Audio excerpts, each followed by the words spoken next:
We're a massive group of three.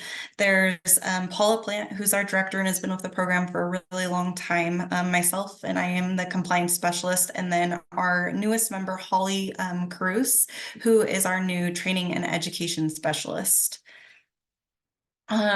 Some of the things that I'll be talking about today, I just wanted to define them up front and provide you with the acronyms because you know how much we use those in education.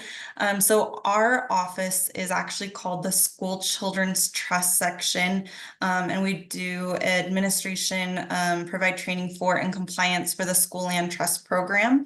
So I refer to us as like the SCT, and then the School Land Trust, which I refer to as SLT, is the program itself. Why they didn't call us School Land Trust, I'm not quite sure. It would have made things so much easier, but just so you know what those differences are. For the purpose of our content, business administrator, I know that's not the only title that's used for the positions that you hold, but just it is sometimes, I know you're called like a budget director or whatever your title may be. We just consolidate that and we're just going to use the term business administrator today, so BA. When I'm talking about an LEA reviewer, it's going to be the person who performs an LEA review of plans. And the only differentiating factor, which we'll go over later, is if you are reviewing for a district or a charter. But both of them are classified as the LEA review. Governing board is just a local charter board for a charter school or a group of charter schools. And then we'll also reference the TSSP or the Teacher and Student Success Plan, which our program supports. Really quick, I'm gonna share a brand new video that the trust system came out with this year. This will just kind of do that quick overview of the trust system, and it's only a couple of minutes long, so I'm gonna play that for you. If you could just let me know if you can hear the sound okay when I start it.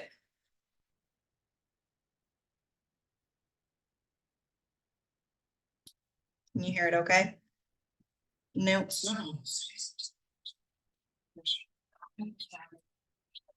How about now? Can't hear it? Let's see. I'm not quite sure if I have to share the... You can hear me okay though, correct? Just not the video. I'm so sorry. Wonder if I can just turn on subtitles for it. Okay, we'll try that. I'll turn it up as loud as I can, but you might have to go with the subtitles, and if not, I will make sure to send this out afterwards too.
Okay, sorry about that sound. I'm not sure what's going on. I put it in the chat, but I'll make sure that you get a copy of the video. So if you want to revisit a little bit more about what the trust system is, you can have better quality access to that.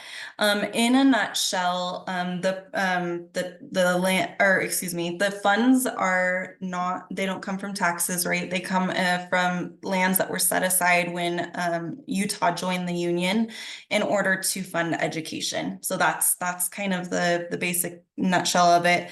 The purpose of the school land trust funds are outlined in rule and in law or code, and they're to be used in data-driven, evidence-based ways to improve educational outcomes that are consistent with that teacher and student success plan and the priorities of the LEA's governing board, and as well as a school land trust program expenditures are required to have a direct impact on the instruction of students in the particular school's area of most critical academic need. And those will be really important with the role that you'll have that I will share here in just a second. So there has been a new procedure that's implemented for the 2023-2024 year for our program, and we'll go over the process so you can kind of see how this fits in just a second. But what will be happening is business administrators are going to be replacing who used to be the charter authorizers in the review process for school land trust funding. Where this change came from is there was a working group of charter stakeholders that proposed the change mainly due to the different type of relationships that charter authorizers versus business administrators have with the funding process already, and with knowing the schools and their the students in the schools. So the change became a procedural change for the program starting this school year. It does need to go through the legislature. It's expected that they will ratify it. It's already gone through the Education Interim Committee with no concerns. And so we are proceeding as if it has already gone through that procedurally. So what that looks like is we're going to kind of take a look at how schools receive school land trust funds.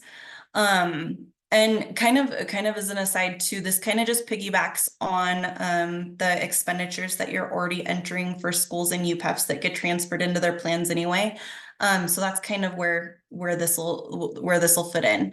So what a school goes through to receive school land trust funds, if you're not familiar, is either in the spring prior to a school year starting or in the fall of that school year, a council is formed. And charters have the unique ability to either form their board through, form their council through their governing board if they already meet the requirements, or they can be locally elected. And the only requirement is that there's a 2-parent majority. And so from there, they have a couple of requirements, and I've listed those in bullet points. So in October, they will send in a council membership form, letting us know who's on the council, because they're who decides what happens with school land trust plans. They send the principal or the director signs an assurance saying that the Charter Trust Land Council was formed or elected according to law. And then if they are an elected council, they also have some additional website updates. And those are things that you may be familiar with, but really don't need to pay too much attention to because that won't be a part of your involvement within the process. The things that you will be involved with, I've highlighted in yellow, and then we'll go over those a little bit more in depth. So every March 1st, beginning in January 15th to March 1st is the due date. The school has to report on how they spent funds for the previous year. So for this year, that's how they spent funds for their 22-23 year. So of course you had submitted their expenditures for all of their programs and for School Land Trust in October. Those just get transferred over to us in January. So there's a final report they submit during this kind of time frame. Again, just so you know, the background is there's an LEA assurance assuring that every aspect of the program was followed according to law, submitted by the director of a charter. And then a council assurance form is filled out by council members and submitted with plans to the board. In May, they have an upcoming plan due. So that's just what are they going to do with funds for the next year. So for this year, that's the 2024-2025 year. Those, like the final report, are available for entry starting January 15th. And those are due by May 15th to us at the USBE in order to receive funding at the earliest time possible, which is July annually. And then an optional form that they can submit is amendments. And that's it's just an amendment to the plan that they had submitted and are implementing. So for example, this year is for 2023-2024. If they had planned last year that maybe they were going to do a reading goal and they were going to hire personnel, maybe aides in order to do that and use trust land funds to pay for it. And then they came and found out that they weren't able to hire those people. They can go and amend the plan so that they're still spending their funds and staying under the required carryover amount during that year. So they can say, you know what, maybe we need more Chromebooks to implement that reading goal. So we're going to change it to that. So that's another plan that they have to do. So those are the three plans that you'll kind of be a little bit more involved with. So for the approval process, I'm going to go over kind of the overall process and then where you come in. So the two main categories are the final report and then the upcoming plan or amendments. The final report has its own review process and it's a really quick one. So the UPEF's information for School Land Trust, which is the 5420 program, it transfers into our reporting website on January 15th after they've cleaned up the data. And then a director of a charter school will go and log into our reporting website and they'll answer questions about last year's spending, provide some data on the students' academic achievement and how and if they met their goals. And then they also do a report, whether written or verbally, to the governing board on the plan implementation. Once it's in our website, it requires one more final check. And I'll kind of go over the purview of that check in a few more slides, but it needs like a final review, and that's where you're going to come in. So you'll be what's called a charter admin, which is the LEA level review for the final report. And you have the ability to reject the plan or approve the plan, and then it's finalized. The upcoming plan or amendment is a little bit more involved, only because the final report is kind of what happened last year. You can't change that. So the upcoming plan is what are you going to do with the funds for next year? In this case, the council, they create and approve the plan.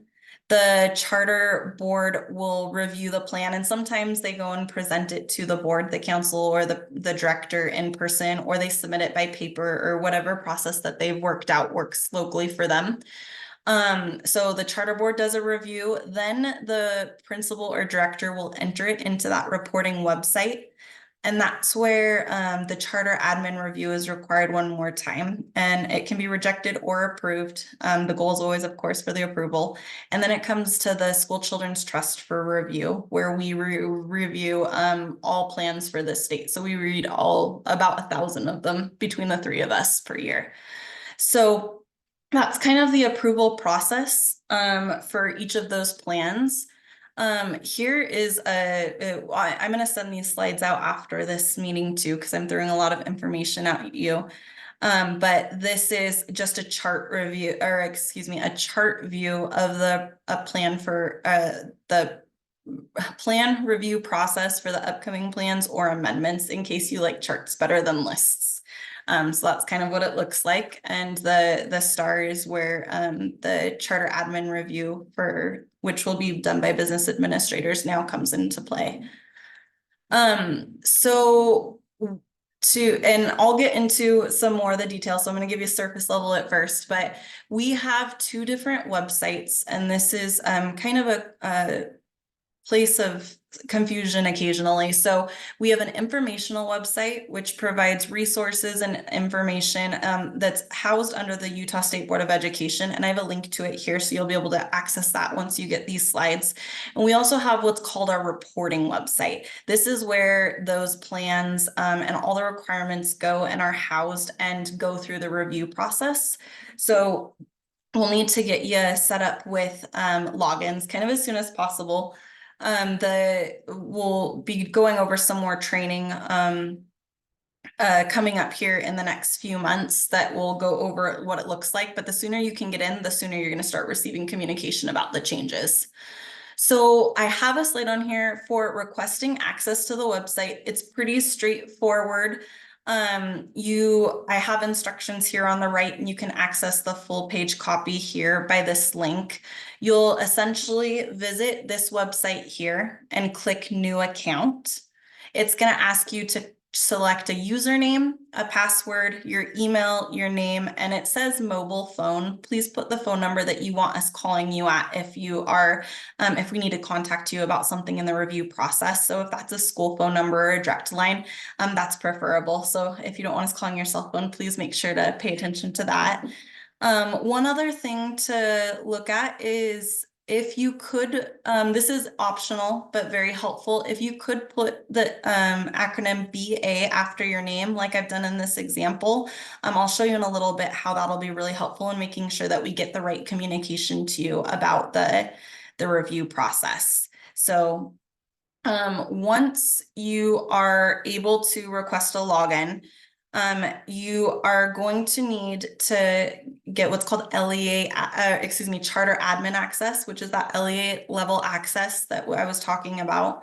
So once you create your account, it's going to send you an email, and you're going to click on the link in the email to verify that that is an email that actually belongs to you.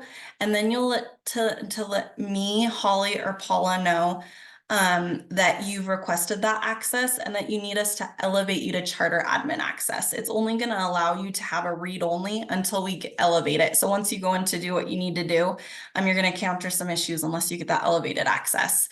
In addition, if you're over more than one charter LEA, so group of charters, you'll have to let us know so that we can assign you to multiple charters. It's at first we'll only let you sign up with one LEA at a time, and then on the back end we can give you access to all of the ones that you need.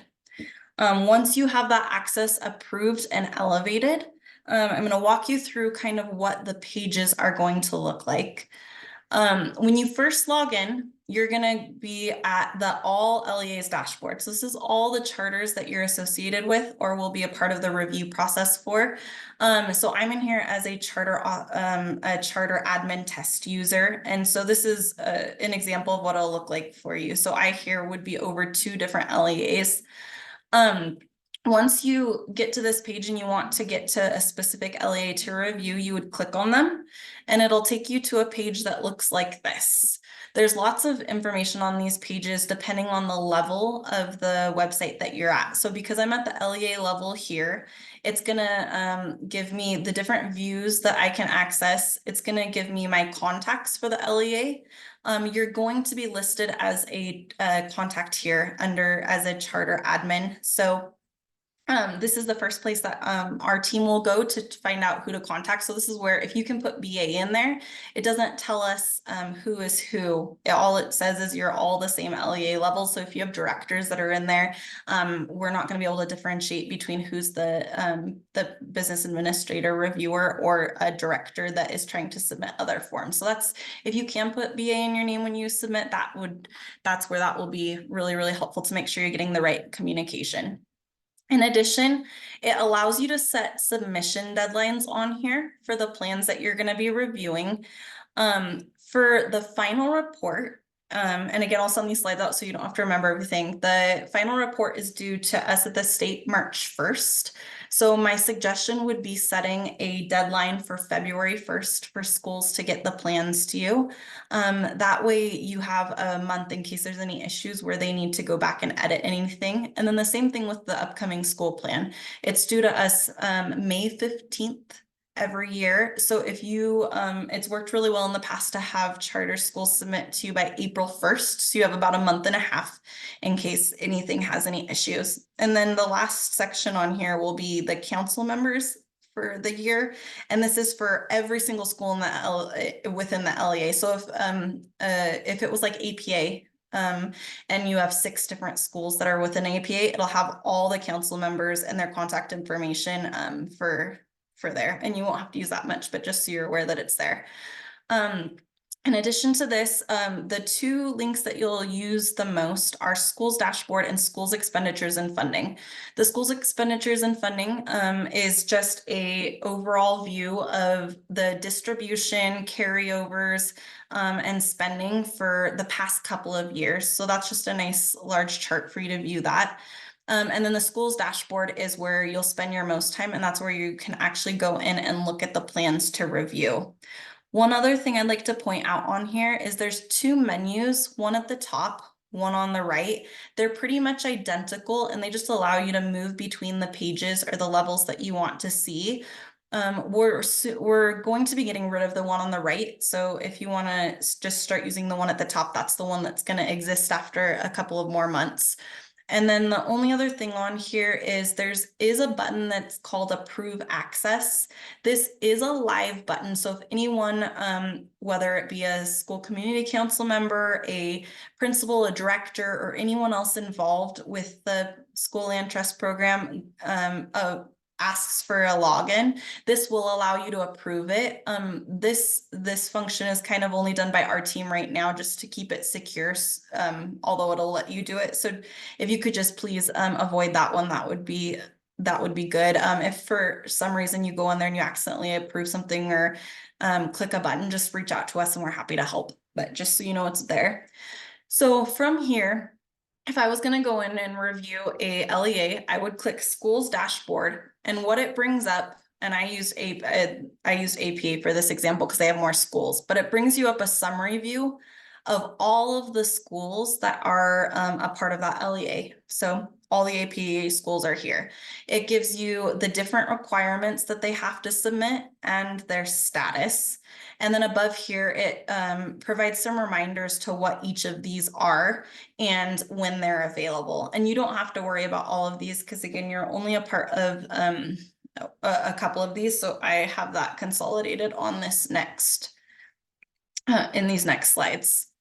If you go, before we come back to talking about these, if you want to go one screen further, which is the farthest you can go, you can click on any of these schools and it actually brings you to the view that principal sees for the school. So it'll have their school information, what Cactus reports is their principal, and then all the different users at that school that are able to submit on behalf of the school for School Land Trust. So you can see how it kind of builds up with contacts for knowing who to reach out to. And then it has also a list of the same plans for them to go into as you had on the consolidated view of all schools. So I like to work from this one when I'm reviewing, but you'll find out what works best for you. And again, you can always navigate back to any of these screens from these top menu items. From here, so if I want to look at what the plans are, Just a quick recap that the current plan, so that's the plan that is currently being implemented. So these are almost always going to be completed because they were done the year prior. So for 2023 to 2024, the schools finished all their requirements and received their funding this last July. This is what they're implementing during this school year. So what are they doing with the money? The amendment, this is that optional form that they can use to make to amend a plan. And this is not very common. We see a handful of these a year, so you most likely will not have to go in here. But just so you know, it's there. The final report again is the report on the prior completed year. So we get the UPEF's information January 15th, and then they'll be able to complete it for 2022 and 2023, and then decide on how they're going to spend the money the next year in the upcoming plan. The years on here are always the end of the school year or fiscal year, whichever way you want to look at it. So if you see something that says 2024, it's referring to 2023 to 2024, and then so on. The different statuses you'll see on here and which ones apply to you. So not started or editable. This means a form hasn't been submitted. It's in the control of the principal, so they're the only one that can do something with it. The one that is going to matter for your review process is if it says awaiting or in LEA review. That means this principal submitted it, it's been cleared by the board, and they just need review from the charter admin, so it's in your control. The other statuses you might see on the board are awaiting or in SCT review. That's when it comes to our team over here. And then completed means it is finalized. There are the two forms over here, the cancel form and the principal assurance, and you won't have to do anything with those. Those are just completed when the principal submits. Okay, so what does the charter admin review for? So in this process, the content of the plan is really under the purview of the school community council and the governing board. So in our roles, mine as well, we're not reviewing for is something data driven? Is it evidence based? Is it is this an accurate measurement for what they're trying to do? We disregard all of that. Is there something answered in that box or is it not? For those types of things. So when you're looking at the final report, what you're looking for, and this is just a surface level, again, we're going to be providing some training closer to the time that these reviews happen. But just so you have a heads up, you're just looking to see if is it specific. Can you see that the dollars are being used to support academic achievement, and do they have all of the dollars accounted for? You're looking to make sure that the expenditures match the financial records. So once you get into a final report, you're going to see a column where all the UPIF's data transferred over. You're going to see a column of what the principal planned to do with the money. And all you're looking for is, does it make sense? Did they plan for people and did they spend in people? Did they plan for software and did they spend in software? Those are the types of things that you're just making sure in there, or that they have an explanation for why they didn't. That there's no negative carryover, there's no student or personal data that was missed being omitted when the principal or director entered the plan, and that there's no unanswered questions. So that's in a nutshell for submitting or approving the final report. For upcoming plan, very similar, just making sure that it's consistent with law, that it's student-centered, measurable, and academic goals. And there's a really, really quick and easy way to do that without having to go through and read every single piece. That it's specific again, that there is a measurement present, that there's no more than $2 per student budgeted for student incentives, and that there is a plan for any carryover greater than 10%. So that's the things that you're looking for in the review.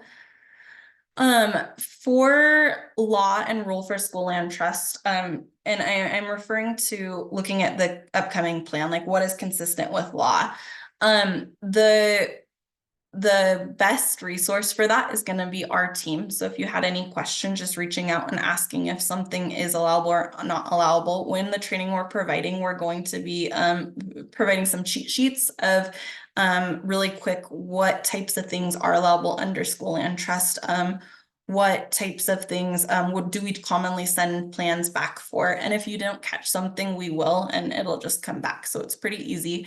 If there's one, I have a link here for all of the different law and rule for our program. There's a lot of it. So unless you want like a nighttime sleep aid, I wouldn't suggest going and reading it. I just wanted to make you aware that it is available. If there's anything that you really wanted to just be familiar with, it's only R277477. I have a link to it here. It's under it's being reviewed under the board, like they just approved it. So it's a link to that review page, and then I will update this once they are they have finalized it. But this one goes over distribution of funds, appropriate use of funds, which is a really short list of unallowable expenses that you just need to make sure aren't in there. What required reporting process looks like. So the long version of those charts I provided at the beginning, and then the compliance review process, which you don't have to even read that part if you don't want to. But if you want to look at like appropriate use of funds, that's a great resource. And then all the resources that we are going to be putting out to train for this process will include a consolidated version of all of this. So some upcoming training and resources we have. So the sooner the better that you can get your login set up in Schoolland Trust means that we'll have your contact information so that we can send you information about what training's taking place and what resources we're going to be sending out. We have kind of a patchwork contact list right now for business administrators, simply because you haven't been in our system yet. So we've been using that, but if for some reason you haven't received recent newsletter like that I sent out for compliance, just let me know, or sign up for our website so we can make sure that you get added to that contact list. We are going to be doing lots of newsletters. Currently, our education specialist sends one out once a month in regard to things that are changing or things to look out for. Hers is more geared towards school community council members and principals and directors, but we've just started doing a quarterly compliance one. I sent one out last month, so hopefully several of you received that. That will be more geared towards your role in the program. And then I will also be back for a short snip in a BA meeting, I think in February. So happy to just answer any questions then too. But prior to that, Holly Cruz will be putting out a live training that you can come to get into the details for the plan review process. And you'll find out it's pretty quick and simple once you get into it. What we'll be covering in those are the final report and upcoming plan reviews to include specifics about those allowable versus unallowable expenses, what it means to be specific, and common reasons that we would reject a plan. And I'll spoil it now. The common reason that we reject a plan is because it's not specific. We just can't see where the dollars are going or where they're planning to put them. And once they address that, it's good to go. And so those will be the hot topics, and we'll make sure to record those for those of you who can't attend, and also send out links in the newsletters, as well as sending email reminders about when those things are taking place. As I've got another slide in here, just a reminder of all the ways you can contact us if you want to get a hold of our team for questions. The best way is our group email, schoolandtrust@schools.utah.gov. That hits all of our email boxes at once so that the first person available can respond to you, which is especially nice around the holidays. And then there's only 3 of us, so it's when one person's gone, it's a third of our team that's missing, right? But if you want to reach out to us directly too, there's our contact information. And then I'm happy to answer any quick questions that you have right now, yeah, so happy to take any questions. And then thanks for being here and learning about some of the changes for our program.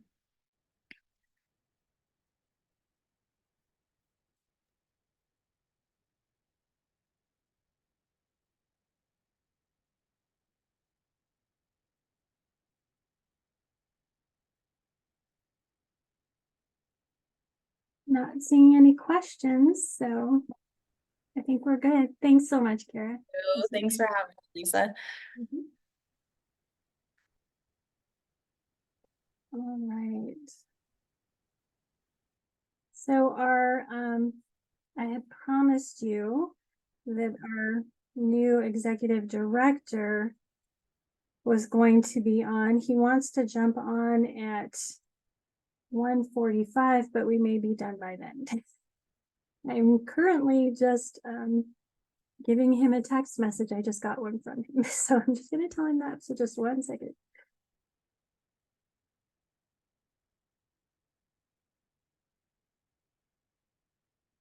Okay.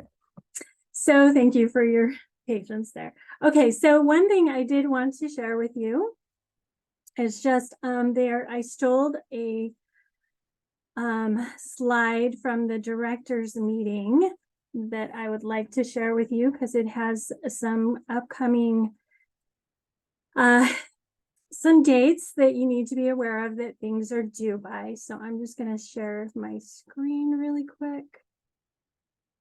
And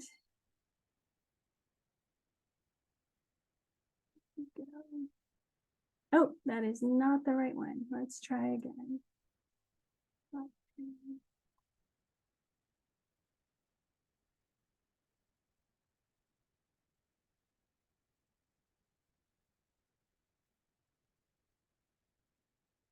Okay. All right. I guess it was the right one. Okay. So the first date we need to be aware of is today, actually, which November 30th. Your audit reports are due to school finance. And I hope you've already gotten those out to them. But if not, please make sure you get it done by the end of the day. Also, remember that you do need to file your audit reports with the state auditor as well. That's not due for a little bit, but just be mindful. You may want to just do that today too, but just be mindful that is coming up and you want to make sure that you do that. For those of you who want to have the indirect cost rate for the fiscal year 25, the indirect cost rate proposal module in UPEFs needs to be completed by December 15th, and an organizational chart for that covers fiscal year 23 needs to be sent to school finance as well if you're going to have an indirect cost rate for fiscal year 25.